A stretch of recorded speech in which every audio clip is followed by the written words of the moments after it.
స్వామి మల్లయ్య నేను పిలిసే పిలుపులను వస్తలేవా? నాకు భార్య ఎందుకని కోపం వచ్చిందా? ఎందుకు స్వామి ఆగుతలేవు? నరీమని పద్మావతి నీ పిలుపులు నాకు వినరాలేదు. ఆగమాగం నేను వెళ్ళొస్తున్నా కదా. అయినా గాని కులం అంతా ఒకటే. ఇయ్యాల నిన్ను చేసుకున్నాడు మీ తల్లిదండ్రికి ఆ మాటలు అన్నారు. 12 ఆవిడ దూరం కాని బాధలు పడి బంగారు పంతులు లేసిన వాళ్ళతోటి ఆ బాధ, నీతోటి ఈ బాధ, నీ ఆ యారలతోటికి ఆ బాధలు వచ్చబామో. నీ అత్తమామ సేవ చేసుకుంటే యారలతోటి కొల్లపూర్లే ఉండు, నాతోటి ఎందుకమ్మా పద్మావతి.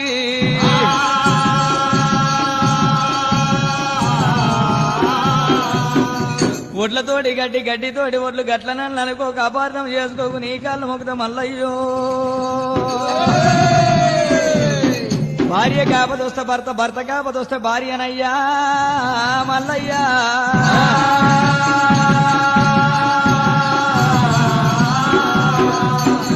సాధినా సంపినా నీదేదే, నీ తోడు వదిలిపెట్ట స్వామి. నేను నీ ఎంబడి వస్తానన్నది పద్మావతి. మల్లికార్జునుడు ఆ పద్మావతిని భార్యను నాగల్ని తీసుకొని ఎట్లా తీసుకొని అడవి దారి బట్టి అడవిలో చేరవచ్చి తూర్పు పనోట ఉత్తరం ఎక్కడ తిరిగి భూమి మీద వంగి గోరెడంత మట్టి నాలుక మీద వేసుకుంటే రుసు కొడతలేదు. రుసు కొట్టిన దానిలో పంట వండుతుంది. అటువంటి పంట వండే భూమి ఎక్కడ దొరకాలని మల్లయ్య. Download ShareChat.